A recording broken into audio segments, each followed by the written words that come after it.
Welcome to 9 TV Telangana news. ముందుగా headlines చూద్దాం.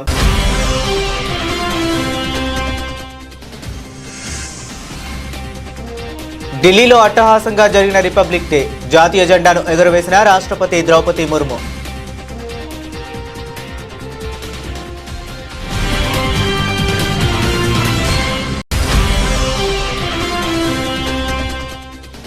గణతంత్ర దినోత్సవం సందర్భంగా జాతీయ యుద్ధ స్మారక చిహ్నం వద్ద నివాళులు అర్పించిన మోదీ. విధి నిర్వహణలో ప్రాణాలను అర్పించిన వారిని గౌరవించేందుకు ఒక క్షణం మౌనం పాటించిన ప్రధాని.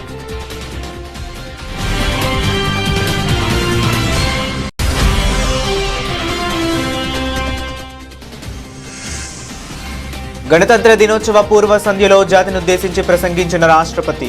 న్యాయం, సోదరభావమే గణతంత్రానికి పునాదులని స్పష్టం చేసిన ద్రౌపది ముర్ము.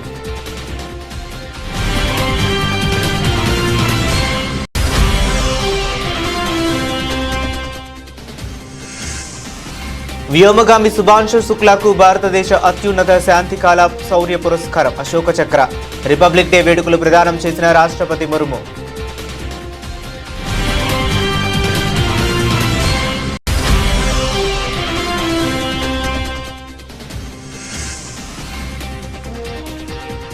తెలంగాణలో ఘనంగా రిపబ్లిక్ డే వేడుకలు.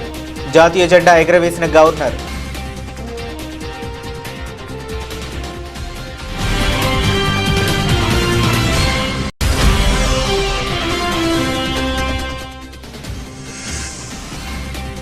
ఏపీ ఘనంగా జరిగిన గణతంత్ర దినోత్సవ వేడుకలు. భద్రతా దళాల నుంచి గౌరవ వందనం స్వీకరించిన గవర్నర్.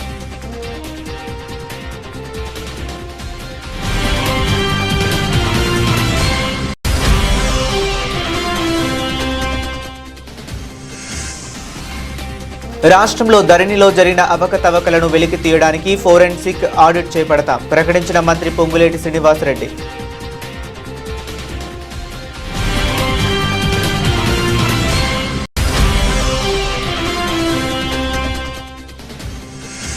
వైఎస్ఆర్సీపీ కేంద్ర కార్యాలయంలో ఘనంగా రిపబ్లిక్ డే వేడుకలు. జాతీయ పతాకాన్ని ఆవిష్కరించిన శాసనమండలి విపక్ష నేత బొత్స సత్యనారాయణ.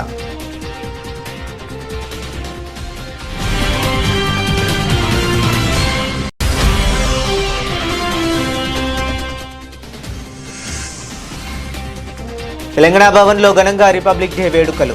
త్రివర్ణ పతాకాన్ని ఆవిష్కరించిన బీఆర్ఎస్ వర్కింగ్ ప్రెసిడెంట్ కేటీఆర్.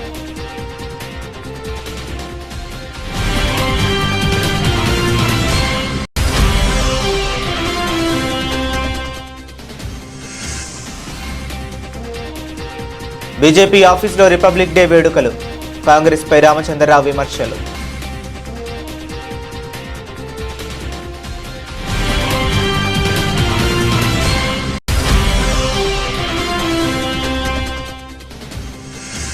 మూడో టీ20లో న్యూజిలాండ్పై 8 వికెట్ల తేడాతో భారత్ ఘన విజయం. మరో 2 మ్యాచ్లు మిగిలుండగానే 3-0తో సిరీస్ను కైవసం చేసుకున్న టీమిండియా.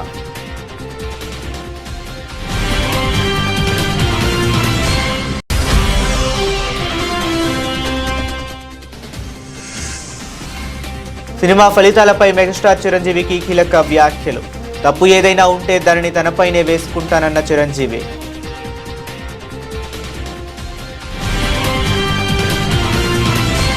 ఇక డీటెయిల్స్ చూస్తే దేశ రాజధాని ఢిల్లీలో ఘనంగా 77వ గణతంత్ర వేడుకలు అట్టహాసంగా కొనసాగుతున్నాయి.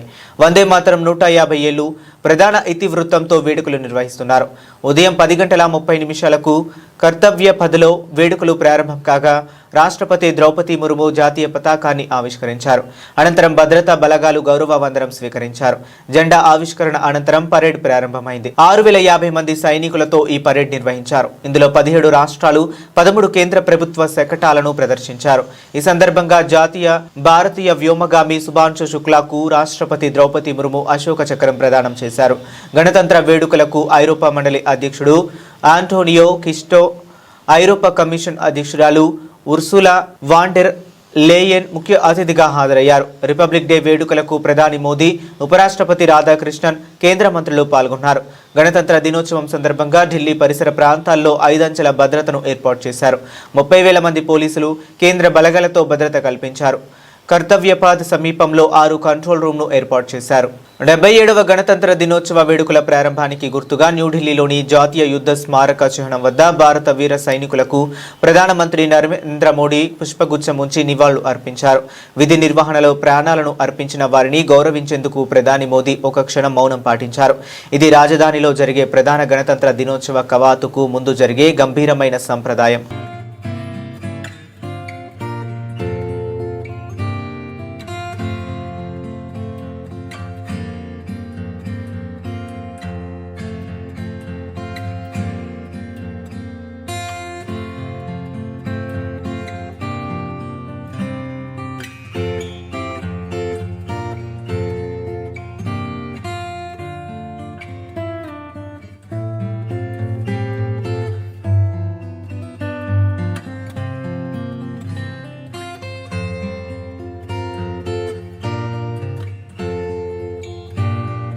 గణతంత్ర దినోత్సవం సందర్భంగా రాష్ట్రపతి ద్రౌపది ముర్ము జాతిని ఉద్దేశించి ప్రసంగించారు. న్యాయం, సోదరభావం అనే 2 కీలకమైన అంశాలను మన రాజ్యాంగం నిర్వహించిందని, అవే గణతంత్రానికి పునాదులని ఆమె స్పష్టం చేశారు.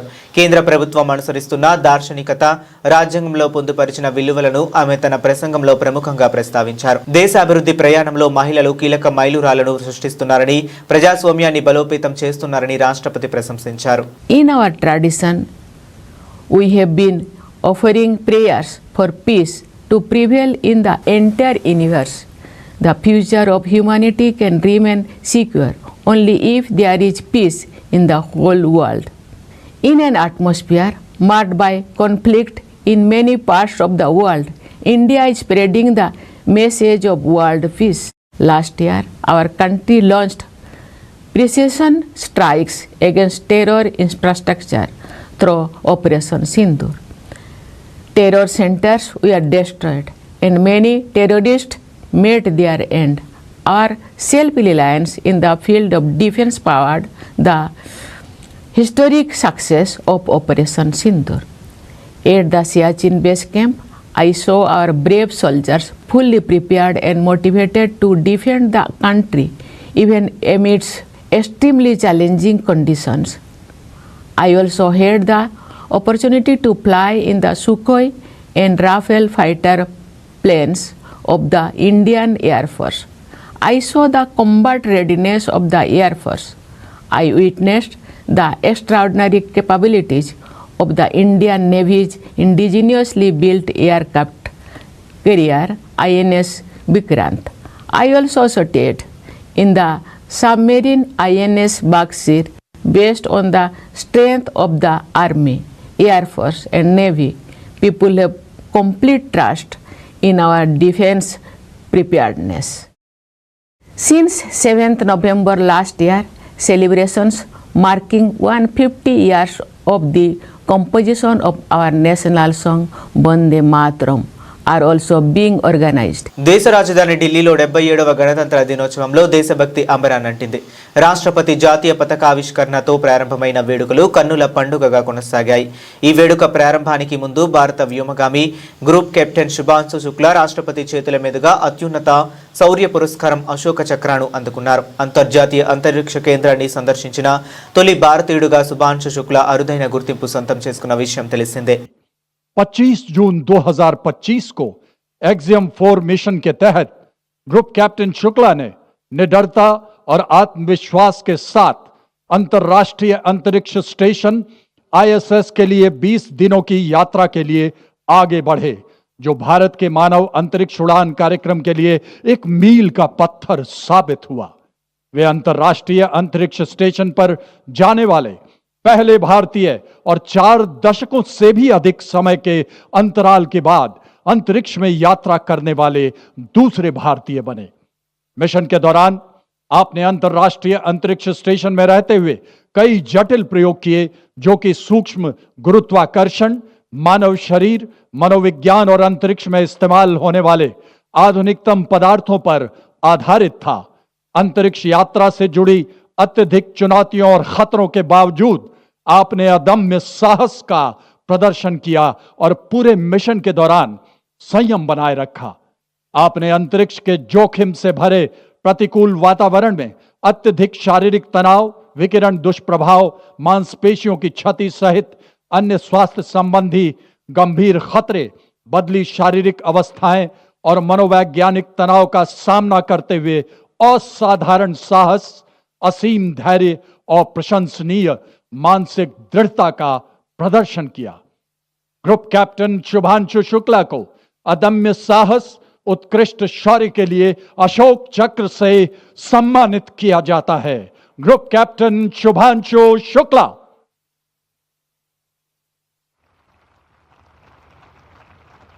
తెలంగాణ వ్యాప్తంగా 77వ గణతంత్ర దినోత్సవ వేడుకలు ఘనంగా జరిగాయి.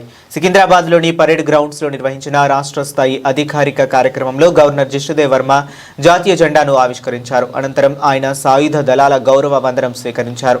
ఈ వేడుకలకు డిప్యూటీ సీఎం బట్టి విక్రమార్క, మంత్రులు కోమటిరెడ్డి వెంకటరెడ్డి, శ్రీధర్ బాబు, శాసనసభ స్పీకర్ గడ్డం ప్రసాద్, మండలి చైర్మన్ గుత్తా సుఖేందర్ రెడ్డి హాజరయ్యారు. అంతకుముందు తెలంగాణ అసెంబ్లీ ప్రాంగణంలో స్పీకర్ గడ్డం ప్రసాద్, శాసన మండలిలో చైర్మన్ గుత్తా సుఖేందర్ రెడ్డి జాతీయ పతాకాన్ని ఎగురవేశారు. రాష్ట్ర సచివాలయంతో పాటు జిల్లా కేంద్రాలు, ప్రభుత్వ కార్యాలయాలు, విద్యా సంస్థల్లోనూ రిపబ్లిక్ డే వేడుకలను ఉత్సాహంగా నిర్వహించారు.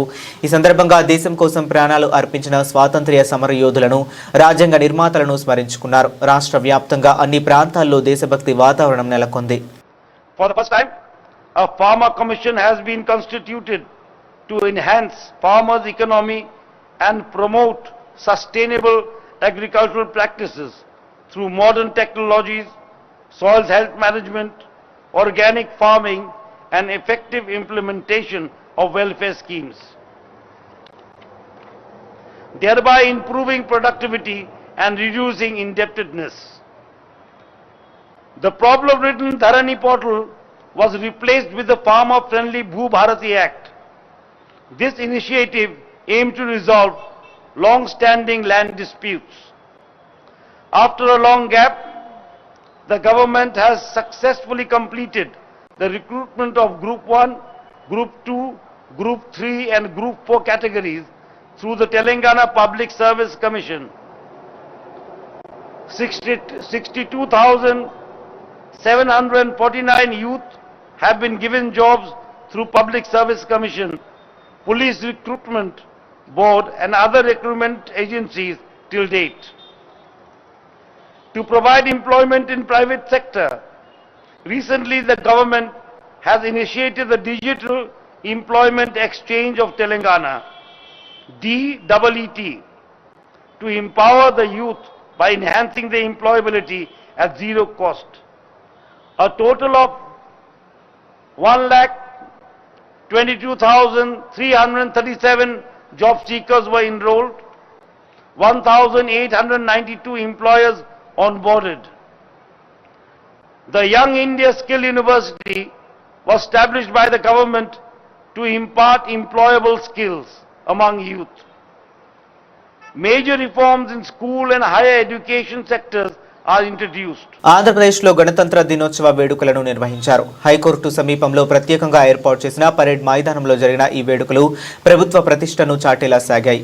రాష్ట్ర గవర్నర్ జస్టిస్ అబ్దుల్ నజీర్ జాతీయ పతాకాన్ని ఆవిష్కరించి అధికారిక గౌరవ వందనం స్వీకరించారు. ఈ కార్యక్రమానికి ముఖ్యమంత్రి చంద్రబాబు, డిప్యూటీ సీఎం పవన్ కళ్యాణ్తో పాటు మంత్రులు, అధికారులు హాజరయ్యారు. Indian army, CRPF, Kurnool, AP SP 2వ బెటాలియన్ మహా వివిధ భద్రతా దళాలు గవర్నర్కు గౌరవ వందనం అందించాయి. వేడుకల అనంతరం గవర్నర్ అబ్దుల్ నజీర్ రాష్ట్ర ప్రజలను ఉద్దేశించి ప్రసంగించారు. Yet, despite these challenges, this government has worked with quiet determination, inch by inch, decision by decision, to restore stability and rebuild confidence. Every initiative, every reform, every review has been aimed at reviving growth and fulfilling the aspirations of our people. This effort has not been easy. It has demanded discipline, resilience, and faith in our collective purpose. But the results are visible. Projects are moving, institutions are regaining strength, and public trust is being rebuilt. The journey of recovery and transformation has begun. To guide this course, my government has anchored its actions in a clear vision Swarnandhra at 2047. Our goal is to build a strong, inclusive and globally competitive state by the centenary of India's independence.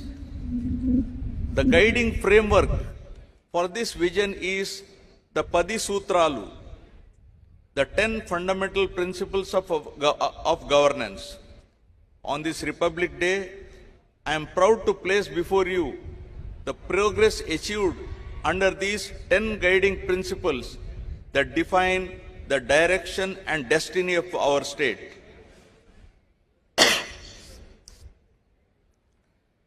Padi Sutralu.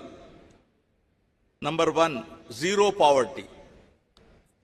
The Super 6 implementation lies at the heart of my government's efforts to deliver dignity, pride, security and happiness to every individual and empowerment to every family in Andhra Pradesh.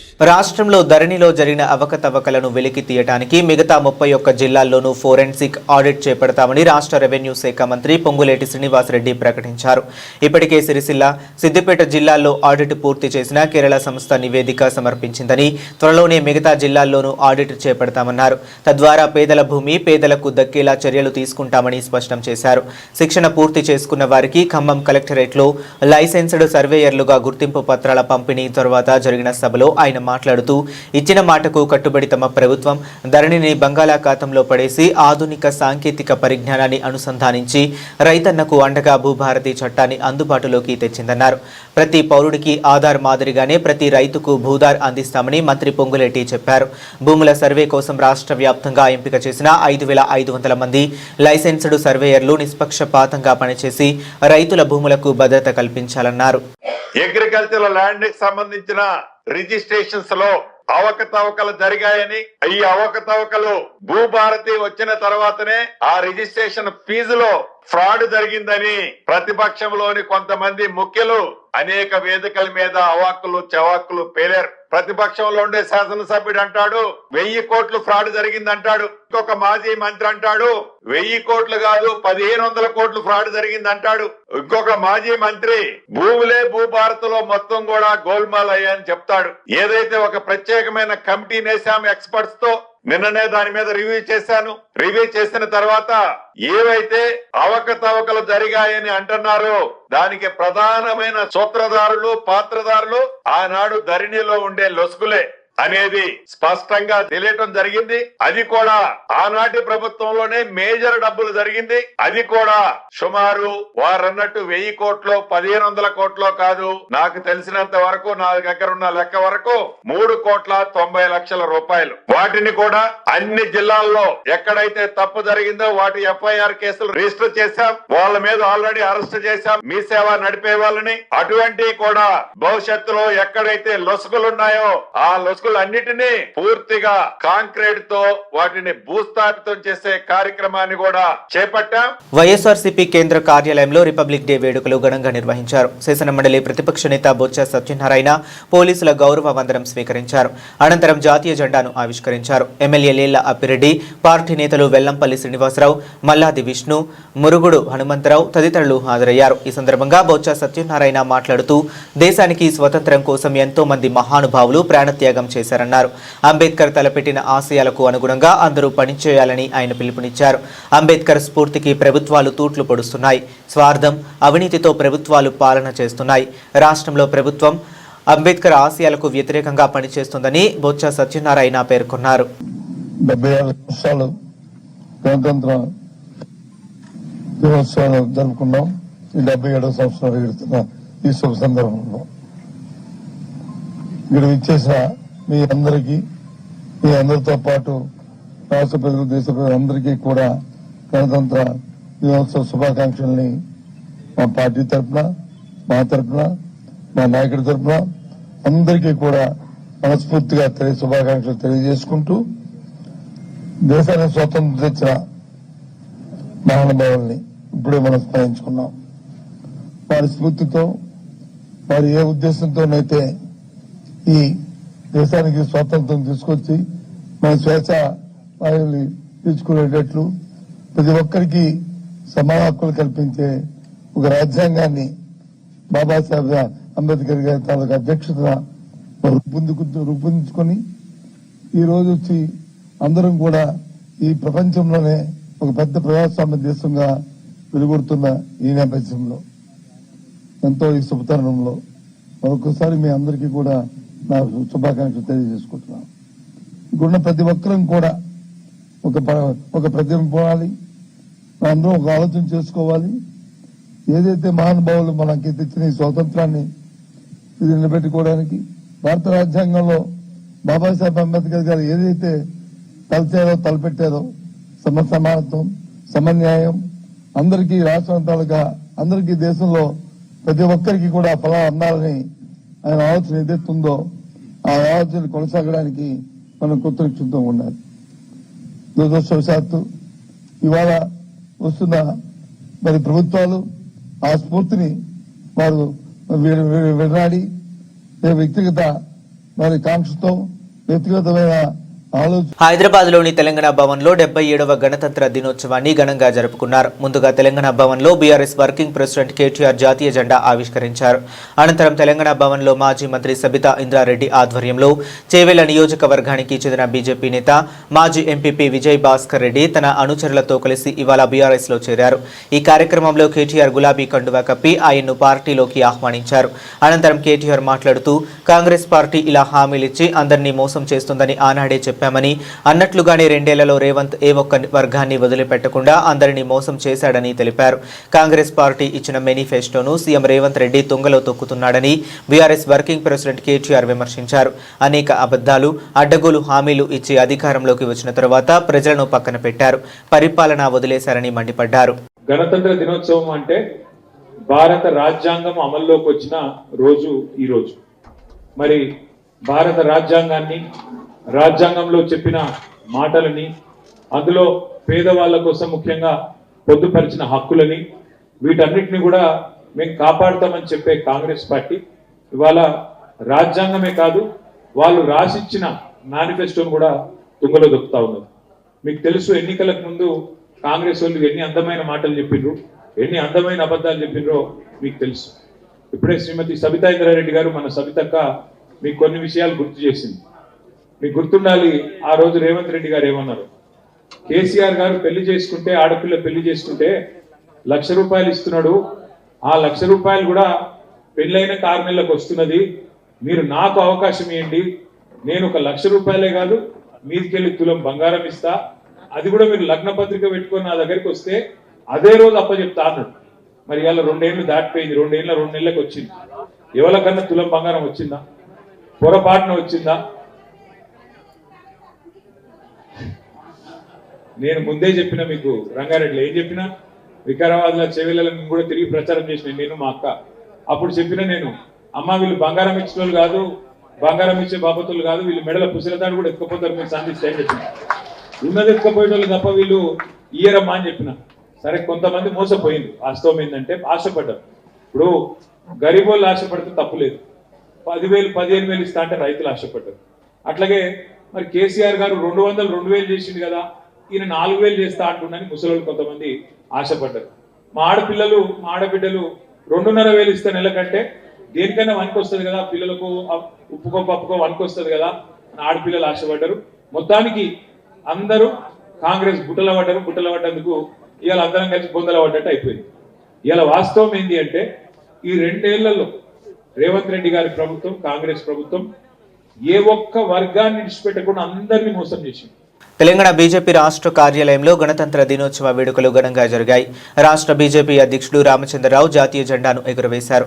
అనంతరం ఆయన మాట్లాడుతూ తెలంగాణ ప్రజలకు గణతంత్ర దినోత్సవ శుభాకాంక్షలు తెలిపారు. చాలా మంది రాజ్యాంగాన్ని మార్చే ప్రయత్నాలు చేశారని, నెహ్రూ రాజ్యాంగాన్ని పక్కకు పెట్టారని విమర్శించారు. మొదటిసారి రాజ్యాంగాన్ని అవమానించింది నెహ్రూ అని, అంబేద్కర్ను అవమానించారని ఆరోపించారు. అంబేద్కర్ను ఓడించిన చరిత్ర కాంగ్రెస్ది అంటూ విరుచుకుపడ్డారు. రాజ్యాంగంలో కల్పించిన మౌలిక హక్కులను మాజీ ప్రధాని ఇందిరాగాంధీ గాంధీ కల రాశారని, ఇందిరా, రాజీవ్ గాంధీల బాటలోని రాహుల్ గాంధీ నడుస్తున్నారని విమర్శించారు. భారతీయులకు మాత్రమే ఓటు హక్కు ఉండాలని, ఇతర దేశాలకు చెందిన వారికి ఓటు హక్కు ఎలా కల్పిస్తారని ప్రశ్నించారు. ఎస్ఐఆర్ పై కాంగ్రెస్ తప్పుడు ప్రచారం చేస్తోందని మండిపడ్డారు. గ్రామీణ ఉపాధి పథకంలో కోట్ల రూపాయల కుంభకోణం జరిగిందని ఆరోపించారు. పేదలకు మేలు చేయాలన్నదే ప్రధాని మోదీ లక్ష్యమని తెలంగాణ బీజేపీ చీఫ్ స్పష్టం చేశారు. ఇది జవహర్లాల్ నెహ్రూ గారి తీరైతే మరి వారి కూతురు ఇందిరాగాంధీ గారు కూడా మన రాజ్యాంగాన్ని కాలరేసే ప్రయత్నం చేసింది. ఎమర్జెన్సీ విధించి ఎంతో మంది రాజకీయ నాయకుల్ని జైల్లో పెట్టింది. ఆ రోజు మాట్లాడితే జైల్లో పంపించేటటువంటి ఒక సంస్కృతి ఇందిరాగాంధీ గారు.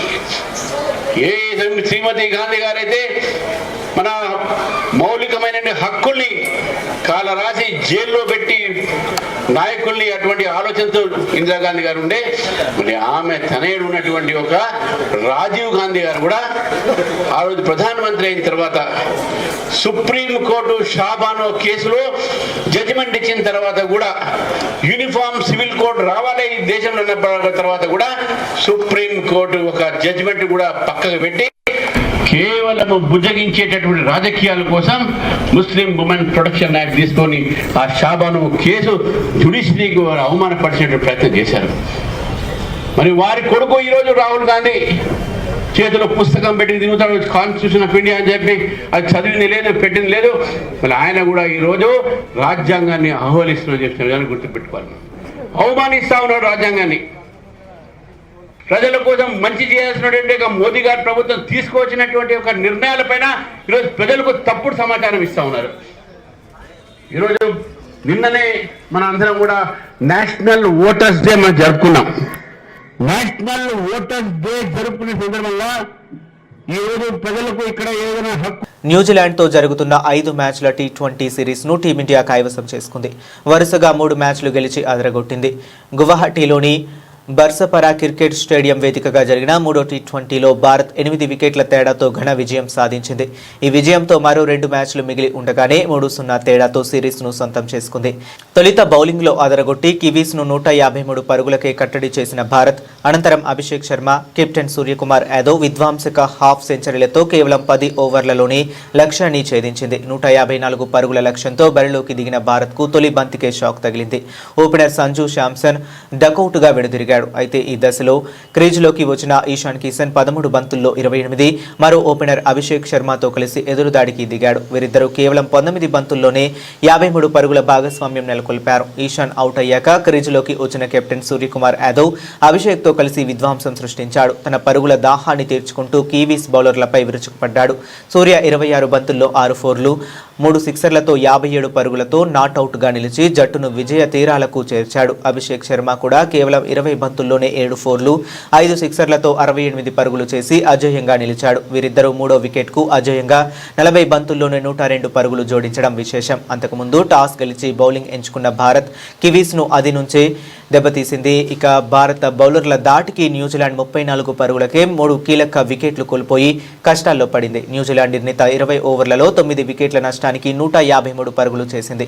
భారత బౌలర్లలో జస్ప్రీత్ బుమ్రా అద్భుతంగా బౌలింగ్ చేసి 4 ఓవర్లలో కేవలం 17 పరుగులిచ్చి 3 వికెట్లు పడగొట్టాడు. బ్యాటింగ్, బౌలింగ్ విభాగాల్లో పూర్తి ఆధిపత్యం ప్రదర్శించిన టీమిండియా సిరీస్ను కైవసం చేసుకుంది. నామమాత్రపంగా మిగిలిన చివరి 2 మ్యాచ్లలో బెంచ్ బలాన్ని పరీక్షించే అవకాశం ఉంది. సినిమా ఫలితాలపై మెగాస్టార్ చిరంజీవి కీలక వ్యాఖ్యలు చేశారు. ఆయన ప్రధాన పాత్రలో అనిల్ రావిపూడి దర్శకత్వంలో రూపొందిన చిత్రం మనశంకర వరప్రసాద్ గారు. ఇందులో నయనతార కథానాయికగా నటించగా వెంకటేష్ ఒక ముఖ్య పాత్ర పోషించారు. సంక్రాంతి కానుకగా విడుదలైన ఈ చిత్రం బాక్సాఫీస్ వద్ద భారీ విజయాన్ని నమోదు చేసి 300 కోట్లకు పైగా వసూలు సాధించింది. ఈ సందర్భంగా హైదరాబాద్లో నిర్వహించిన విజయోత్సవ సభలో చిరంజీవి మాట్లాడుతూ సినిమా చిత్రీకరణ సమయంలో చిత్ర బృందం మొత్తం ఒక కుటుంబంలా కలిసి పనిచేస్తే ఆ ప్రభావం తప్పకుండా తెరపై కనిపిస్తుందని, దానిని తాను గట్టిగా విశ్వసిస్తానని అన్నారు. సినిమాలన్నీ తనకు సంతోషాన్ని కలిగిస్తున్నాయని, అయితే ఇలాంటి చిత్రాలు మరింత ఉత్సాహాన్ని ఇస్తాయని ఆయన పేర్కొన్నారు. మనశంకర వరప్రసాద్ ప్రతిరోజు షూటింగ్ వెళ్తుంటే మధ్యలో ఎక్కడ రోజు షూటింగ్ లేకపోతే ఇంట్లో మామూలుగా కూర్చుంటాం. అదేదో డల్గా ఉంటాం అని కాదు, కానీ స్తబ్దతగా ఉంటాం. అండ్ అబ్బా మీరు షూటింగ్ వెళ్తేనే హుషారుగా ఉంటారు, ఇంట్లో ఉంటే ఏదోలా ఉంటుంది, ఏ షూటింగ్ లేదో త్వరగా పెట్టమని చెప్పండి అనిల్ని అని సురేఖ అంటుంటే నేను నిజంగా అంటుంది. అదే చెప్పాను లాస్ట్లో షూటింగ్ అయిపోయిన రోజున ఎలాంటి ఫీలింగ్ అంటే ఒక స్కూల్ విడిచేసి వేరే చోటకి ఎడ్యుకేషన్ కోసం అందరూ విడిపోయి ఆయా ప్లేసెస్కి వెళ్ళిపోతాప్పుడు తెలియని బాధ, తీపి బాధ ఒకటి మనసులో ఇదిగా ఉంటుంది. అలాంటిదే నేను గురయ్యాను ఈ సినిమాకి. అందులో లాస్ట్ డే ఎమోషన్ అయ్యి కూడా యూనిట్ అందరిని పిలిచి దగ్గరికి తీసుకుని వాళ్ళకి నా కృతజ్ఞత చెప్పుకున్నాను. ఒక వండర్ఫుల్ ఎక్స్పీరియన్స్ ఈ సినిమా నేను చేయడం. అలాంటి ఎక్స్పీరియన్స్ ఇచ్చినటువంటి అనిల్ రావుపుడి రైటింగ్ టీమ్కి, అనిల్ రావుపుడి అసిస్టెంట్లకి, ఏడీలకి, అసోసియేట్స్, అలాగే మన సమీర్ రెడ్డి కెమెరా వాళ్ళ అసిస్టెంట్లు అందరూ ఒక కుటుంబంలాగా కలిసిపోయాం. నేను ప్రీ రిలీజ్ ఫంక్షన్లో కోరుకున్నాను అన్ని సినిమాలు బాగా ఆడాలి, అన్ని సినిమాలు కళకళలాడుతుండాలి, థియేటర్లకి జనం రావాలి అని అన్నందుకు నేను ఆ కోరిక మన్నించి ఏదో ఒకటి సినిమా అర సినిమా కొంచెం అటు ఇటుగా ఉన్నా సరే దాదాపుగా అన్ని సినిమాలు ఈ సంక్రాంతిలో ప్రజలు ఆదరించారు, వాళ్ళన్నిటికీ సక్సెస్ కలగజేశారు. అవన్నీ కూడా మంచి ఆయా రేంజుల్లో వాళ్ళకి, ఆ హీరోలకి, ఆ నిర్మాతలకి, ఆ ప్రొడ్యూసర్లకి, డైరెక్టర్లకి వాళ్ళందరూ కూడా అలాగే ఈ సక్సెస్ దొరికేందుకు ఇది వెరీ గుడ్ సంక్రాంతి, జీవితంలో మర్చిపోలేని సంక్రాంతి. ముఖ్యంగా ఏంది వెంకీ సంక్రాంతి అంటే అదిరిపోతుంది సంక్రాంతి చూస్తావు అన్నట్లుగా అదే చూసాము, అదే అదిరిపోయింది సంక్రాంతి. Thank you. ఎప్పుడు సంక్రాంతికి వస్తాం, దాన్ని ఇస్తానే ఉంటాం. ఓకే, ఇదే ఎక్కువ. Thank you very much. Bulletin ముగించే ముందు మరొకసారి హెడ్లైన్స్ చూద్దాం.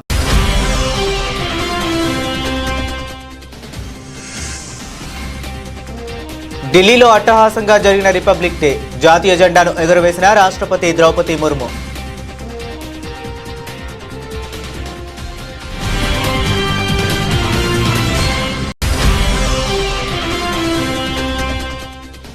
గణతంత్ర దినోత్సవం సందర్భంగా జాతీయ యుద్ధ స్మారక చిహ్నం వద్ద నివాళులు అర్పించిన మోదీ. విధి నిర్వహణలో ప్రాణాలను అర్పించిన వారిని గౌరవించేందుకు ఒక క్షణం మౌనం పాటించిన ప్రధాని.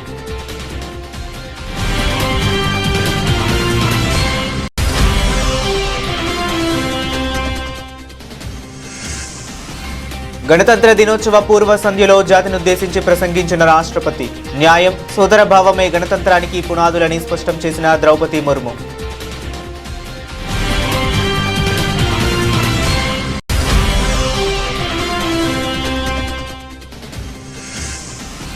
వ్యోమగామి శుభాంశు శుక్లాకు భారతదేశ అత్యున్నత శాంతికాల శౌర్య పురస్కారం అశోక చక్ర. రిపబ్లిక్ డే వేడుకలు ప్రదానం చేసిన రాష్ట్రపతి ముర్ము.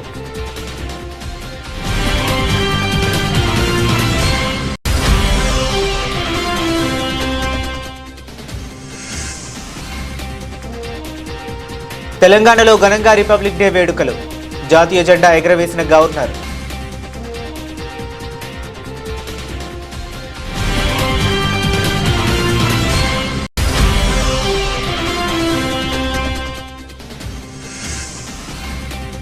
ఏపీ ఘనంగా జరిగిన గణతంత్ర దినోత్సవ వేడుకలు. భద్రతా దళాల నుంచి గౌరవ వందనం స్వీకరించిన గవర్నర్.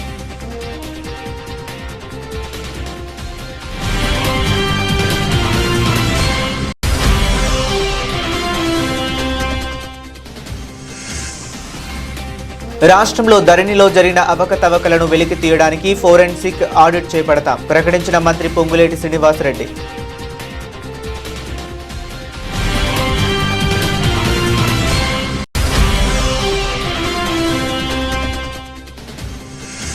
వైఎస్ఆర్సీపీ కేంద్ర కార్యాలయంలో ఘనంగా రిపబ్లిక్ డే వేడుకలు. జాతీయ పతాకాన్ని ఆవిష్కరించిన శాసనమండలి విపక్ష నేత బొత్స సత్యనారాయణ.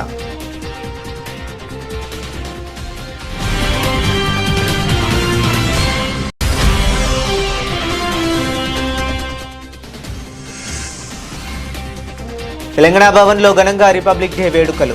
త్రివర్ణ పతాకాన్ని ఆవిష్కరించిన బీఆర్ఎస్ వర్కింగ్ ప్రెసిడెంట్ కేటీఆర్.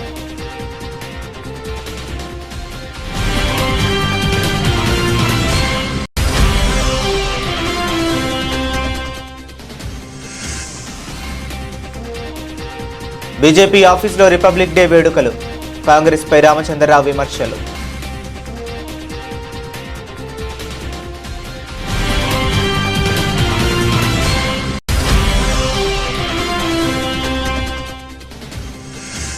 మూడో టీ20లో న్యూజిలాండ్పై 8 వికెట్ల తేడాతో భారత్ ఘన విజయం. మరో 2 మ్యాచ్లు మిగిలుండగానే 3-0తో సిరీస్ను కైవసం చేసుకున్న టీమిండియా.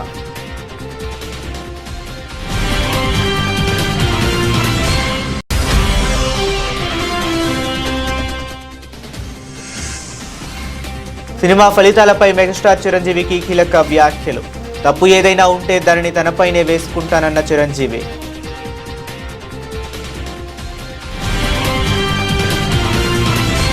ఇవి ఇప్పటి వరకు ఉన్న అప్డేట్స్. మరిన్ని అప్డేట్స్ కోసం కీప్ వాచింగ్.